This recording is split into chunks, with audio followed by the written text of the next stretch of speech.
Welcome to the 3.5. It's like the 3.5th webinar in the AVO webinar series, because we did this one, but I know that it was not on a European-friendly time zone or time choice. So we're redoing it. It's going to be better this time around because it's the second time we do it. So we'll iron out all the wrinkles, I hope. And yeah, let me start by, for those people who are joining, so I know there's kind of people joining through two channels. There's one who know David and might not know me as well, and there's other people who know David, know me and don't know David as well. So why don't we do this? Why don't I introduce myself first, and then I'll kind of give a quick intro for David as well. So my name is Alex. I'm a full-time activist from Toronto, Canada. I run the organization Amazing Vegan Outreach. Through AVO, we do this webinar series started maybe about a month ago. We also do in-person workshops, so 2-day workshops. I just got back from Europe doing those for the last 4 months.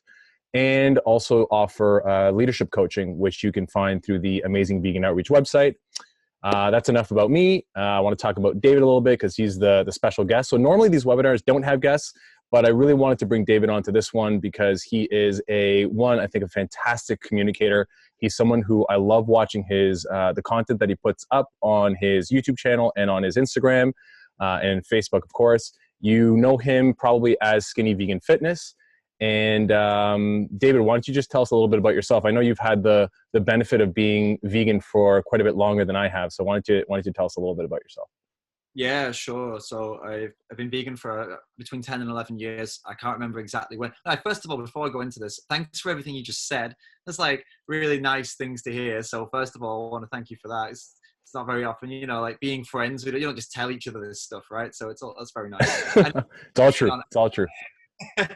Carrying on that, yeah. So, but 10 or 11 years, probably closer to 10 and a half now as a vegan, but only a year and a half as an activist, which is embarrassing if I'm honest with you, but it is what it is. I thought activists were crazy, and for a long time I didn't want to do activism, but then once I realized that I was being very ignorant, things changed for me. Now I've been a full-time activist since earlier this year, basically for about maybe 6 months, maybe not even that.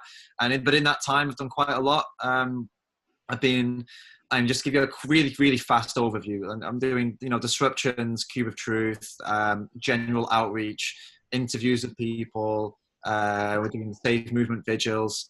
I've been inside slaughterhouses. I've legally inside slaughterhouses, and for a tour, not illegally, also illegally as well. And open rescues, and I've done quite a lot in a short space of time, and that's why I was happy to join Alex with this, because I feel like I've got something to offer.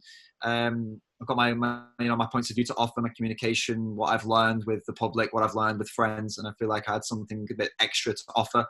And Alex has a lot of really good stuff that I don't have as well, so I feel like it's quite complimentary for us to work together on this. So I think we come from a very similar. I think we have very similar like activist experiences, but we have quite dissimilar family experiences, and I think that's what also led to us doing this webinar together. So family, the holidays, and veganism, because we both have quite different personal experiences, right? So why don't I share a little bit about my personal experience with my family, and then Dave, you can kind of contrast that with yours. And just to give you guys a quick kind of overview of what we'll be talking about. So we'll share our personal experiences with our families. We'll talk about things that we've learned in dealing with them. We'll talk about, why we think some of those challenges occur. We'll talk about when is the right time to talk to our families. We'll talk about how to talk to them. So there's about 45 minutes to an hour that we'll talk about this topic, maybe about closer to 45 minutes now. And at the end of that, we'll go into the Q&A section. So again, please feel free to use the Q&A option, and we'll go through every question that you guys have at the end. So for myself, my story begins with the fact that I've worked in sales for 19 years, or I worked in sales for 19 years before I went full-time activist. And I learned how to communicate with people. I learned how to communicate with people, how to keep kind of their defenses down, just how to have good conversations with people. And what I realized was when it came to the topic of veganism in my family, when we talked about it, we always ended up in these arguments and these debates, and they were pretty unproductive. And one of the things that I stress in all of the work that I do with AVO is how ineffective debating people is, and how people seem to be like more convinced of their point of view the more that you debate them. They're just like defending and defending and coming up with as many arguments as they could. And this happened like at our dinner tables. We would get into like these. Now I come from a South American kind of background, and I don't know, we're energetic and it's fun to debate. But for some reason, this topic led to like the most, I guess, outbursts at the dinner table. And it got frustrating to the point where I was frustrated going to dinners. I knew that it was always going to come up. I wasn't the one bringing it up, but it was always brought up. And I felt like, okay, well, if you're going to talk about it, then I'm going to, defend my point of view. And it was only a few years after I went vegan. So I've been vegan for about 7 years. And it was only a few years after that I started taking a different approach to it. I also took the Liberation Pledge, which we'll talk about later. But the way that I spoke about it changed drastically, and it had a big impact on my family. And all of our family dinners now are all vegan. But it's such a big contrast as to like how it started. So that's my personal background, and then we'll talk a little bit more about the strategies that I started using after I kind of dropped the debating and the arguing format, I guess. Dave. Cool, yeah. So mine's a bit weird, and I didn't tell you this last time, but I've had longer to think about actually my relationship with my family. So I was fortunate in that my mum, I was born vegetarian, so I was brought up as a vegetarian. So that was a very good start to life, and well, better than carnism anyway. And then what actually happened was it was not me trying to outreach my mum to go vegan; it was my mum trying to outreach me. And for a very long time, I was the ignorant vegetarian, telling her that she was wrong, and telling her that I didn't agree, and that cows, it doesn't hurt them, and all the stuff that a vegetarian argues with you. I was doing that for quite a long time, actually, with my mum, because as you said, like my mum was up for debates. She was up for telling me I was wrong. She was up for hitting me with facts and figures and trying to make me feel bad, which, as we both know and we'll talk about, it's not necessarily the best way to do it. So I've got experience from actually the receiving end of an activist, and I went vegan eventually for my own, with influence. Of course, she influenced me, but it was more my own decision that actually got me there. And then, and now my experience to offer you here is not necessarily, I've got that experience. We can talk about me being on the receiving end of it. That's my experience. But aside from that, I've got experience. My youngest brother is, one of my younger brothers is still vegetarian. So I've had experience trying to deal with that, which has not gone very well. And I've had experience also dealing with, work meals around Christmas. And, when the pressure's on at Christmas, where you have to go to these things, don't you? You have to go and put a nice face on, or you think you have to. So my experience is not necessarily only the family side of things. I think Alex has got pretty nailed down. From my side, it's more, I like to talk about communication in general, and from what I've learned from dealing with some family members, but also work colleagues and people at these important times of the year, whether you believe it or not, yeah. I know that we've had quite a lot of discussions about communication, and when we were planning this webinar, we also talked a little bit about this idea. Oops, it didn't click. There we go. Public versus family. So how we deal with the public versus how we deal with family. And I know that probably a lot of people that are tuned into this have done some form of street outreach. So what I thought your thoughts on this were pretty interesting. You had some interesting analogies. So why don't you talk a little bit about that, about the way that we, I don't know, what causes us to act so differently with public and family, and have such different results with both too, I think. Yeah. So first of all, we talked about this in that, I find it really unusual. I mean, I was one of these people, by the way. I'm not like on the high horse. I find you all weird. No, I was doing this for a hell of a long time. I was scared of talking to the public, but I had no problem with talking to my friends and family about veganism. But to the public is terrifying. And then why is that, right? What is the worst case scenario of talking to a member of the public? It's that they'll get angry and walk away. All right. Or they'll get verbally abusive. Okay, you call the police, no problem. You call the police if someone's verbally abusive? Come on, you're tougher than that. You know what I mean? You know what I mean? You have backup is what I'm saying. You have an out, yeah? Yeah, I'm just But joking. if you have a horrible scenario with a family member, then well they know you inside out, right? And they can ruin you. They can destroy you. They can make you feel terrible. They can stop speaking to you. They can, you know. So I'm not saying be scared, but I'm saying, I mean, I think these things need to flip, and I feel like we need to put more emphasis and be more careful with family and friends, and be a little bit less careful and not so worried about offending a stranger, because they're a stranger at the end of the day. I mean, don't be so scared about them. Actually, put more of that focus on the family. And the point you were getting at, why is the result so different? I mean, you've got I think your opinions on the ways we talk are very good. My opinion on why the result they go vegan. Am I still here? My connection went weird. Yeah, you cut out for like the last few seconds there. Okay, so yeah, my theory on why it is that almost every vegan tries to talk to the family, but almost every vegan fails at trying to getting them to go vegan. It's the analogy that I use, is that, if that's what you want me to explain here, it's the doctor analogy. So I like to, if you imagine you have a family lifetime doctor. So imagine you have this person and they are vegan and they've been always very good to you. I want you to imagine you have this doctor, okay? You've had them your whole life. Now imagine you also, in this scenario, you have a friend who is equally qualified, also vegan, and they're your friend, okay? Well, they're also a doctor, but they're your friend. They've never been your medical professional. And now you're sick, and the doctor gives you one way of fixing your sickness, let's say one medicine, and the friend who is a doctor gives you a different way of a different medicine, okay? So they're giving you different ways to get healthy again, right? Now, in this scenario, who do you trust? Do you trust the lifetime doctor, the one that's always been there for you, your medical professional? Or do you trust the friend who is also a medical professional, but not your one? This friend is somebody who's just started to try to give you medical advice. They're equally qualified and they're both vegan. Now, you can type in the comments if you want to tell us who you think it would be, but we'll move on for the sake of time. Most people choose the family doctor. Most people choose the lifetime family doctor.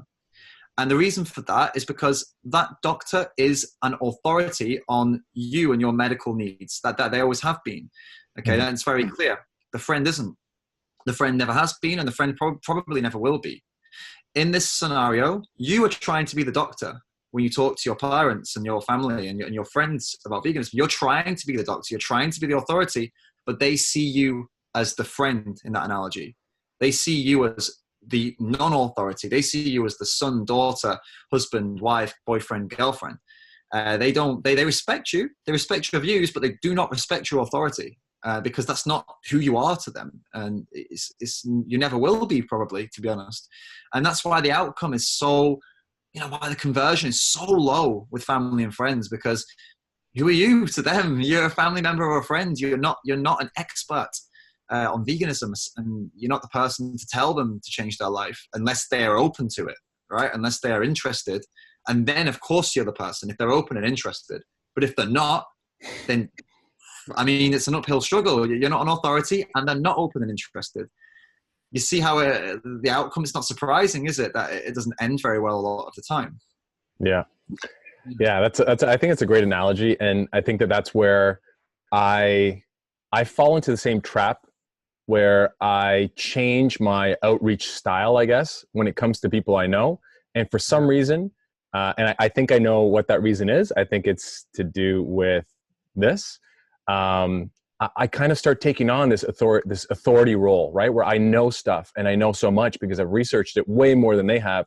And my idea is to like educate them. And I feel like if I give them enough information from here into their head, then they'll be like, oh yeah, man, that makes a lot of sense. And yeah, I should go vegan. And that's just not how people work. Like, people want to defend their lifestyle. They want to defend their point of view, especially when they're in the middle of eating these animal products, right? So I think ego is probably the one thing that I have to manage myself when I'm dealing with the people closest to me.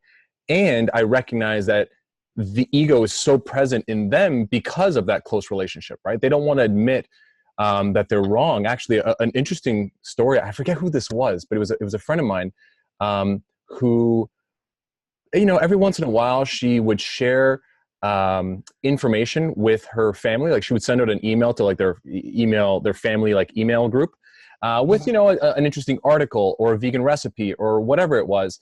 And her family hated it. They're like, oh, you're always pushing your views on us and all these things. But eventually, like after some time, I don't know if it was like a year or 2 years, her sister decided to, she probably did some research herself, and she decided to go vegan. And so she wanted to communicate that to her sister, her vegan sister. And so when she met with her, she said, listen, I want to tell you something. I've decided to go vegan, but it's not because of you. And I was just like, oh my God, it's the ego is so present that like, you don't even want to give them that. Like you had nothing to do with this. I did this on my own, And so it just shows how we have to be so much more sensitive, I think, when dealing with family members. And we're going to talk about that. We're going to talk about some of the strategies that I think we should be doing with non-family members, but more so with family members. So let me go on to the next slide, which is the when. So David, what's the appropriate time, if you can choose an ideal time to speak with a family member, when would that be? So I think we established that the worst time would probably be when they're eating, during, when they're actually eating the food, or even just before the food. These are times where unfortunately you're going to get a nasty response, probably because the guilt will be very strong at that point. I think for me, if I could choose an ideal time, it would be in like a casual after dinner or non-food related part of the evening, like over, I don't know, if you have family does board games, something like that, like somewhere around that time, when the board games come out, and like, because board games never cause any tension in families. That's so true. Yeah, my bad. But like around that time where, okay, maybe just before the board games, between dinner and the board games, I'd say that's the okay point. In between. That's a sweet spot. Yeah, I'd say, there's no absolute perfect time. I guess it's also when you feel it's right. When you feel the conversation is it's nice. You can get it in there without it seeming like you're switching on activist mode. Because if they feel that the mood just switched, then it's gonna be a bit weird. So yeah, I don't know. What do you think? Yeah, because I teach the coaching approach to outreach. One of the principles of coaching is that you have to have a willing participant. The person with whom you're speaking has to want to engage in that conversation. And I found that with friends and family, the best thing that works for me is consciously setting aside time with them to have this conversation. So not this like ad hoc impromptu conversation over the dinner table where they bring up, a little vegan jab at you or something like that. It's like, hey, I'd love to talk to you about this really important thing in my life. When's a good day? When's a good time for us to go out and have a meal? Buy them a vegan dinner, go to a restaurant, or cook them a vegan meal, or even just go for a coffee. And my other suggestion is to try to do it one-on-one with family members, because when people are in a group, or when they, what I realize is at the dinner table, for example, the reason why a lot of people don't want to maybe think rationally and even give in to some of like the logical points that you're making is that they're in front of this other whole group of people. Again, it causes their ego to be more defensive. They don't want to give in or lose the debate or the discussion or whatever. So getting people one-on-one. Same thing goes for street outreach. It's usually easier to outreach one-on-one than in a group. So that would be my other suggestion, is try to be conscious about creating a specific moment to have that conversation. And and be tough.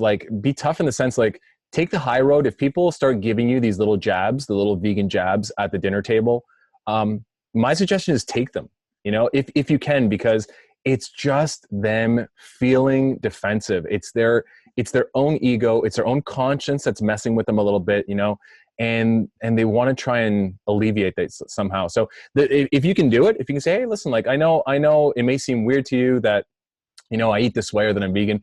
If you ever want to talk about it, let's do that. Let's go for a coffee or whatever. But right now, I want to enjoy my family dinner, that sort of thing. If that's cool with you, that would be my suggestion. But that doesn't mean don't talk about it. It means schedule a time to talk with them about it, and don't allow yourself to get like emotional in that moment. So that's my, I don't know, that's my thoughts on that. You mentioned this just now, and there was it's something that, like, who was it telling me this? I was in the workshop. I did a workshop yesterday, and someone said in the workshop that they feel they're feeling an obligation to defend the animals at every single moment, right? Okay. And I said that is the fastest, most sure way you will burn out. Right there. That is it. You're finished. If you're doing that, you're finished, and that's it. Because that feeling an obligation for every single comment that comes to you, you feel like you have to defend the animals. Mm-hmm. It's not, this is not your battle. And this right now, what you're saying, someone's making jabs at you at the dinner table. Trust me, you arguing with that person will not save one animal. Mm-hmm. I promise you that right now. It will not, and you letting it go will not kill one animal either. Mm-hmm. Right? If you're just sitting there and saying, whatever, like, I don't want to talk about it right now. We'll come back to it later. Talk to, like Alex said, let's make a time to talk about it, right? That is not going to kill any animals yet. Don't feel like you have the responsibility to constantly fight as if it's going to change anything when people are making these dumb comments at you. It's really just let them make the comment, like Alex said, and let it bounce off you, and save it for a time when they're actually going to talk to you one-on-one. I really agree with that. I've heard this idea, this concept. I forget who I heard it from originally, but the idea of when you're communicating this message, you can choose to either be right or you can choose to be effective. And they're usually not the same thing. And so in the case of, Dave, I do feel like in a sense I do have this responsibility to defend animals as well, but I try to create the most effective opportunities to do that. Right. Otherwise, if you're just spinning your wheels and you're arguing with someone who literally that's all they want to do is just argue, it's not, like you said, it's not going to help any animals, and not doing that's not going to harm them. So I love that. I love the way that you said that. So yeah, trying to create. And here's another thing too. This might be kind of slightly segueing into the next section, which is how to talk to family about it. So maybe I'll just put that slide up, but it's kind of related to both. And I know that both David and I have taken the Liberation Pledge, and I've had to communicate to people close to me, friends and some family members, that I don't, and I won't sit at the same table where animals are being served. And actually, maybe it's a good idea to define the Liberation Pledge. So for anyone that doesn't know what the Liberation Pledge is, it's three things. One, it is a public refusal to eat animal bodies and animal secretions, basically to be vegan. The second one, it's a public refusal to sit at the same table where animals are being served. And I emphasize the concept of a public refusal. So it's not about just avoiding those situations. It's about being vocal and telling people why you don't. And in fact, inviting them to join you for vegan meals where animals haven't suffered and died. And the third one is to encourage people to do the same. So it's a really strong, kind of clear stance against violence against non-human animals. And before I took it, I was really worried that it would have a negative impact on my activism, that it would make vegans seem weird, or that I would lose the opportunity to speak to people, because originally I was speaking to them a lot while they were eating animal products. And what I found was, if I communicated properly and I talked to my family members beforehand, so I didn't wait till Christmas Day. I knew that there was going to be a gathering, and I would talk to people, weeks in advance, and I would say, listen, just so you guys know, like I'm really looking forward to Christmas. I love spending time with you guys, with family. Genuinely, for me, it's some of the happiest times in my life is when I'm with the closest people to me. But I wanted to share something with you that really upsets me, and that maybe you've already noticed over the past few years, where we get into these arguments and these debates. And it's because I feel like, David, what you were saying, some other people feel, I feel like I have to defend animals at this point. And then, we get into these arguments and stuff, and I'm kind of pretty miserable. And actually, when I see animal products beside me, if I see ham or if I see steak, I think about the pigs and the cows who I saw, being stabbed in the throat, and I saw getting their heads cut off. And it really, really traumatizes me. And I just don't want to be in a situation where I'm sad I'm suffering during the times when I'm supposed to be the happiest, and I want to be happy with you guys, and I don't want us having to discuss this stuff ad nauseum and having all these debates about it. So I'm asking you guys for like a favor, and would you be willing to have a vegan meal with me so that I can participate and not feel stressed out or sad while we're having that family time, you know? And that's kind of the way that I communicate the Liberation Pledge. And we're not going to spend the whole time talking about the Liberation Pledge. I think it's one strategy or one way that some people deal with it. Obviously, the side benefit to that is that I never have to be at a table with animal products. So I enjoy every meal. I'm never stressed out when I eat, which is really nice. And if you guys have more questions about the Liberation Pledge, throw them into there. That's maybe all I'll say for now about the Liberation Pledge. I don't know, David, if you want to add on to something or take a different spin on it. No, I want you to give the example and tell them the story about your uncle. I think that was a really good story. That was funny. So I think it was last year. I forget what meal it was, if it was Thanksgiving or dinner, but we got together at his place. So this year it's at my mom's place, but we were at his place, and my whole family knows about the Liberation Pledge. And I don't know why, but he decided that he wanted to eat a steak that day. And I was very clear that, I wouldn't be at the table then, if that were the case. And what ended up happening was the whole family sat down and had the vegan meal, and he actually sat apart from everybody else, and ate his dinner by himself. And it's just funny how, like, I think people, when you're firm about how much this bothers you, for me, obviously it's a much bigger deal for me to be around that than for anyone to be around a vegan meal. And by the way, the vegan meals that we've made are delicious. So everybody loves them. But it's just interesting to see that whole kind of, what's the word I'm looking for? Anyway, the whole idea of flip where the non-vegan is now kind of the person who's excluded. So that's the future, isn't it?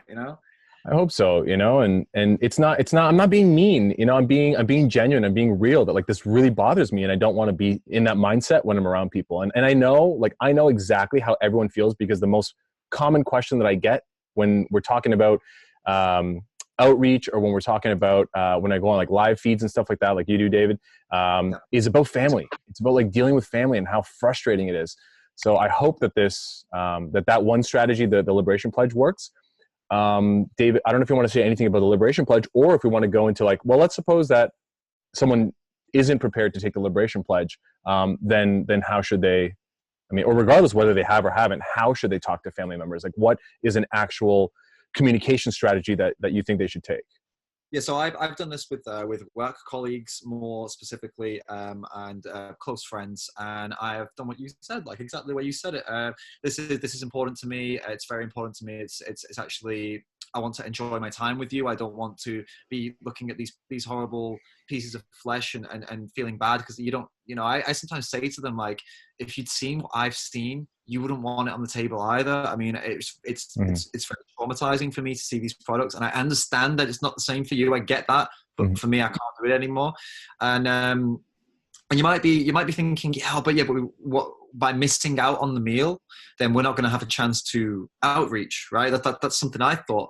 But you know what? That's so powerful. Me refusing to go to the meal caused debates whilst I wasn't there, because they all debated what they thought about it. And you know what was really important for that is that on that table, they were talking about animal rights for a lot of the night because of me. And if I was sat there, well, maybe they wouldn't have done it, and maybe they wouldn't have discussed it the same way they did. But because I'd taken the step out, I was a focus of conversation, and me not being there for that reason was a big focus.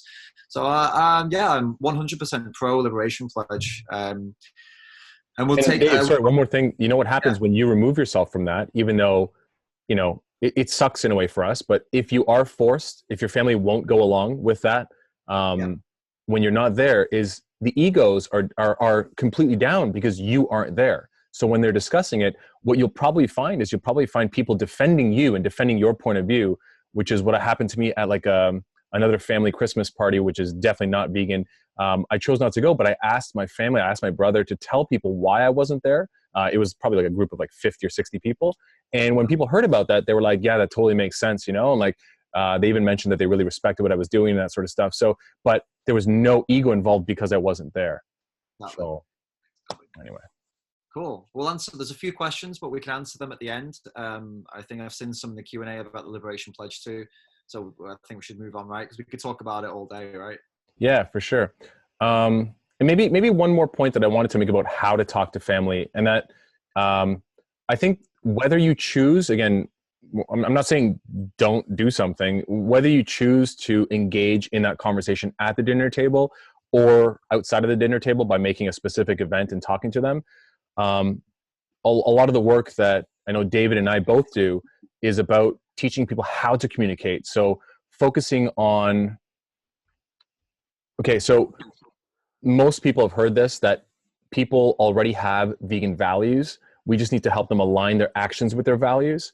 So if that's true, which I believe it is, and I think most people would agree with that, then the idea of coaching people, so asking them a lot of questions in order for them to recognize what their values are, that they already have these vegan values, that they don't believe that, animal suffering or animal abuse is okay, that they realize that, they believe that killing unnecessarily is wrong, kind of asking them questions for them to explore this themselves, and then even asking them questions to help them make the connection to the attributes of veganism. This is the stuff that I work a lot on. So if you don't already follow Amazing Vegan Outreach, please do on all the social media channels. And David, I know I've seen obviously your recorded workshops, and it's a very, very similar approach to communicating with people. Instead of telling, instead of preaching, instead of educating, it's more like exploring and becoming curious about them, and helping them become curious about themselves. So, yeah, for sure. Yeah, I completely agree. Like when I was doing my workshops, I always felt like I was, I don't know, I felt like I was doing something like quite different myself. And then I remember saw your workshop, and I realized that like what I was doing really complemented what you were doing, complemented mine, and I really agree with that approach. So I'm 100% behind that as well. I feel like this approach of like the coach approach, if you want to call it that, but not trying to educate people, but trying to have people educate themselves. That's what we want. We want to encourage someone to get educated, not be the one to educate them, because that's not you. You are. You're not a scientist. You're not an expert. You're not a biologist. And even if you are, it doesn't matter. Like when we're in these situations, we're not out there to tell people the truth. We're out there to tell them things that are happening for sure, and then we're out there to have them go and find out more themselves and realize these things themselves. And as much as possible, have them say the things rather than us telling them, for sure, when possible. Yeah. Mm-hmm. I can't see, I have this problem when I'm full screen where I can't see my cursor, so I can't actually like scroll up and down in the chat. But I saw a question that had just gone by. Dave, I don't know if you can find it. It's maybe just like one or two comments, like maybe, well, now like 4 or 5 comments back about the Liberation Pledge. And I think it was about eating at non-vegan restaurants or something. Yeah, it was. It's about will we not sit in a restaurant that serves animal products, even if you're having a vegan meal? Yeah. So the pledge doesn't include that. Some people choose to not go to non-vegan restaurants. I definitely will make every effort to go to a vegan restaurant when possible. And when not possible, I will choose obviously a vegetarian restaurant first. But yeah, you can, the pledge, it's mainly at the same table. And the idea behind it is that when you sit at the same table and you join someone for a meal where animals are being served, it's kind of like the idea of silence is complicity. You're kind of condoning that activity, or you feel like the other person who you mentioned, David, where you feel like you have to constantly defend, and it's just not a pleasant meal for you or for them. So yeah, that's the idea behind it. And there's a few more comments here. There's one that's really interesting from Julie, saying that she did ask her dad thought-provoking questions, and in a very neutral, non-judgmental way. And he said, you would reach people better if you weren't so condescending. And this is a prime example of when this is what Alex was saying. Like, obviously that communication between you and your dad, it wasn't prearranged. That was not a willing participant, right? He didn't want that conversation, did he? That's why he told you you're condescending, like, leave me alone, basically, is what he was trying to say there. And, if someone's not willing, if someone doesn't want to talk to you and you start asking them these questions, that's the reaction we're going to get. Unfortunately, that's what they're going to say. Like, stop trying to condescend. I don't want to talk to you. Like, stop trying to patronize me. Leave me alone, kind of thing. And if you go in with the other approach, which is like educate them and tell them, they'll say, stop forcing your views on me, because they're not a willing participant. They don't want to know. And this is why, it's about finding out the right moment and giving them, letting them decide when that moment is, I suppose. I mean, Alex, you've talked about that, right? About giving them a bit of free rein to give them a choice of when they want to talk about it, making it clear you want to talk about it, but they need to want to do it, right? They need to be open to it, at least. Yeah. Right? Yeah. I mean, I think it's fine if you are the person who initiates the conversation and asks them, is it okay if we talk about this? It's something that's really important to me. And then it's funny that Julie said that, because it can happen very easily, where you can go from kind of being curious and trying to understand the person to sounding condescending. And you have to be really careful in the types of questions that you ask. And there's a lot of training that kind of goes into being able to ask effective questions where people don't feel that you're condescending, they don't feel judged. So, general open-ended questions, avoiding closed-ended questions, focusing on things like, so, what do you think about this? How do you feel about what's happening to animals? When you see videos, you've probably seen them. How does that make you feel? If they say, well, it's not good, or it does bother me when I see it, well, what is it for you specifically that bothers you when you see these? And kind of helping people to connect with their own values. And it's hard for people to think that you're coming across condescending when you should genuinely be wanting to understand this other person and get to know them for your benefit and for their own benefit as well. So it's kind of this win-win where you're getting to understand them better and they're understanding themselves a little bit better. So, we can't talk about all of the different question sets that we use, but if you follow AVO, and David, I don't know if you have, actually, I've never actually put out a complete video where it's just about like the questions that I ask, but maybe I can do that. We talk about it in the workshop all the time, but maybe I'll do a video on that. And I just want to add to that as well, in that, like, by no means is Alex saying, or am I saying that, like, oh, there is a right way to do it and you're not doing it. That's not the case at all, right? Because you know what? You could use all of Alex's questions and all of my questions and all of our techniques together. And you know what? You could probably use someone else's too. And you know what? You might still get that same shitty response. And this is where I'm going to tell you now, something that I guess this is not why you came here today. You probably came here to learn how to talk to family, but I'm going to tell you this as well, in that there's nothing wrong with just saying, you know what? Nah, I'm not going to do this with this person. I'm not going to do it. You're not letting yourself down. You're not letting the animals down. We have a lot of people on this planet, a lot of people. And just because you share blood with someone or you share a relationship with someone, that doesn't mean you have to speak to them about this. It really doesn't. What makes them so special to deserve all of your time and effort to try about the animals, when there are literally, you could spend the same amount of energy and time on one of these people as you could spend on 5 people in the street who are open and want to listen to you, right? You could spend 5 hours on one person, or you could spend 5 hours on 5 or 6 people, and I'm telling you now, I know which of those is going to be more effective, and you do as well. So, if it gets to that point where you don't feel like it's working out, don't feel obliged. Like we said, don't feel like you're obliged to keep fighting, because if you don't, you let the animals down. It's not the case. Save it. Don't burn yourself out, and then spend that energy somewhere where it's more effective. If you get to a point where you feel like you're banging your head against a wall, that is, if you reach that point, you're not a failure, okay? It doesn't mean you failed. It means you're accepting that this is not a battle to fight, and there are other battles that are out there that are going to give you a better result. That's all it means. What I realized is that I was putting much higher expectations on myself and on my family members for these conversations to go well, whereas I have no expectations when I'm talking to people on the street. I know that regardless of how much practice and how much effort I put into, the skills that I use, the communication skills, it's very possible that this conversation is going to go nowhere. And it does. It happens every once in a while, right? So when you expect the worst but hope for the best, that's kind of that sweet spot, right? Is train yourself, practice to communicate well, to keep your ego down, but it doesn't mean that that conversation is going to go well. And when it doesn't go well, it's like, this is one thing that I learned from sales, and I think a lot of people learn from sales, is resiliency. When things don't go your way, when you get no's, when you get shut down, or you get a door slammed in your face, just go on to somebody else, right? And there are people that want what you're talking about. They want to learn about this more. They're more open-minded or whatever that is. Or maybe you just need a different strategy. You know, maybe you aren't the right person to talk to your family members because their egos are just, you know, you clash too much, you know? So maybe just finding other strategies. I know that somebody asked me at a workshop, actually, she had been talking to her dad for ages and her dad was like, no, no, no. And she's like, can you talk to him? I said, sure. So I talked to him and obviously like, what do you think happened? You know, he's like, yeah, okay, I'm going to try going vegan. He was going to do the challenge and all that stuff. And it just took somebody different, you know, to talk to him where he wasn't as defensive.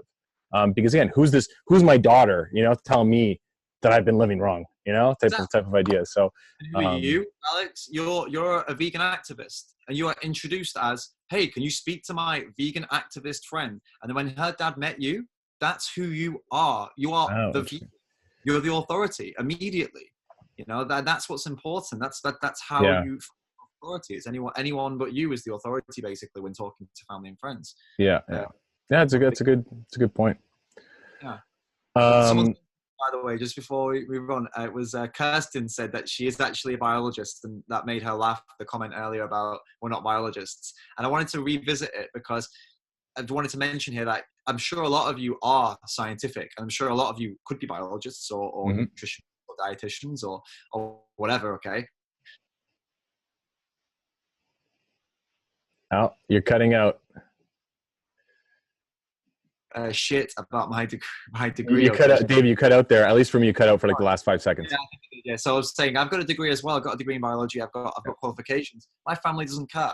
They really don't, because as we said earlier, I'm not an authority. So what I'm trying to say here is, even though you think you know the truth, and you do know the truth probably, and you have some good facts and figures, going that way with your family, I just don't recommend it. Or friends. In fact, I don't recommend it in any outreach conversations at all. Going into those statistics and facts and biology and science, because you're just regurgitating somebody else's studies at the end of the day. And I feel like we can do more. You know, I feel like we can do better than that. We can connect with people's empathy and compassion. I feel like that's a sweet spot where we want to be. But no, Kirsten, again, as she's commented, I'm not saying that you thought degrees mattered. It was a really good point to mention that you are a biologist and that you could be tempted to try and use that. And I'm saying that it's probably, from my experience, it's not been the best angle to go at with anyone, actually, family or not. It's not been the best place to go for me. Yeah. Cool. So Dave, I'm going to suggest that we kind of wrap up the, so by the way, this webinar is being recorded. It'll be posted to the Amazing Vegan Outreach YouTube channel, and all the previous webinars are also recorded and they're up there already. So my last piece of advice is to try, if you can, to avoid thinking about these conversations as you educating somebody else and giving them like all the vegan information, and focus on coaching them. Focus on, you know, if you're not familiar with what coaching is, just look up things like professional coaching, career coaching, life coaching. There's strategies to just help people come up with their own solutions and their own answers. And it can be really, really effective. So obviously that's what I do with Amazing Vegan Outreach. And David talks about very, very similar communication methods to help people come up with their own ideas. So first, David, I want to thank you for joining this webinar. And keep in mind, guys, we will go into Q&A right after this. So I just want to wrap this part up for the recording. David, thank you so much for joining the webinar. It's always nice to interact with you and to talk with you. Yeah, I actually bring you up a lot in my workshops because I talk about like that question game that you taught me and how we like role play sometimes and practice things. So I appreciate your support for me as an activist. And I also want to thank everyone who has supported Amazing Vegan Outreach and all the work that I do. There's no charge for any of these services, the webinars, the workshops, or the one-on-one coaching, but it is what I do full time. So anybody who wants to support, please, you can do that. Let me see if I can get that to come up. Yeah. So these are the links to support any of the Amazing Vegan Outreach work that I do. Like David mentioned in his live stream, any little bit is appreciated. Like $1 a month to most people is not a lot, but for all the people that go through any of the AVO services, if they all donated $1 a month, it would allow me to continue doing this work. So thank you guys. And I want to put up David's information as well. Oh, we want to wish you happy holidays as well. And I'm pretty sure, hold on, let me make sure that we have that slide. Yeah, this slide here, where you can follow either one of us on all the social media channels.